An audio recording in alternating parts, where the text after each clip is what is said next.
the last thing we have to learn in Unit 1 is the Intermediate Value Theorem.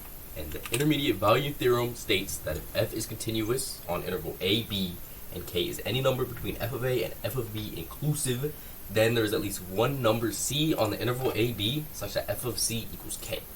This is a whole bunch of gibberish. What does this mean, right? Okay, first thing it says, if f is continuous on this interval, right? So a and b just means that's your interval of the function, right? So if you have a function that goes from -1 to 7, right? So f, which is your function, is continuous from -1 to 7, right? And k is any number between f of a and f of b. So what does that mean? It means, let's say at -1, let's say our function looks like this. And at -1, there's a point right here, right? This is f of a. This is the first value. Because this is from a to b, from -1 to 7. That means f of -1 would be f of a, right? And then f of b is going to be your point at 7 over here. And let's say it's up here, right? So f of a is this point down here. F of b is this point down here, okay? And k is any number in between the two of them. So let's keep reading. There's at least one number c on the interval ab such that f of c equals k.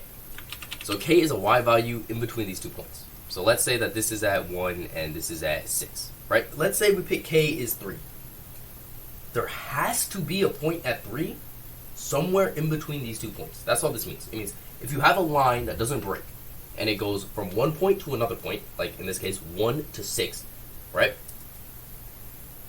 It goes 1 to 6. It could go up and down. It could go crazy high, crazy low. It could go negative forever and then back up. The point is, in all of these lines, if it is continuous, there's going to be a point like 3 here, for example, right? Because it can't like skip over the 3, right? Like that's not how that works. It's a function. And if it's continuous, there's never going to be a gap. So all this theorem is saying is that every like point in between your 2 ends of your function have to exist. That's it. So on this graph where there's a point at -1, 1 and 7, 6, there's a point with a y value somewhere. And that's all it's saying. Is that a y value of 3 has to exist somewhere. Yeah, we're gonna look at an example. But I think it's pretty straightforward. Okay, so for example, if we have a table like this and we have all our x values and all our y values, right? We know that somewhere in between -1 and 2, there's gonna be a point with a 2 and a 1 and a 0 and a -1 and -2 and -3, right? Because this line is gonna go from 3 to -4, and it's if this function is continuous, right? It's gonna go from 3 to -4, do whatever it wants in between the 2, but all of these points here are gonna be like in there. If that makes sense. So let's say a question is asking you, what is the minimum amount of times that f of x equals 0 on the interval -1 to 10? So we know that from -1 to 2, the line has to cross 0 because it's going from positive to negative, and we know that from -4 to 6, it has to pass 0 on the way back, right? So there's at least one time where it equals 0 here, and at least one time where it equals 0 here. So the minimum amount is 2 times.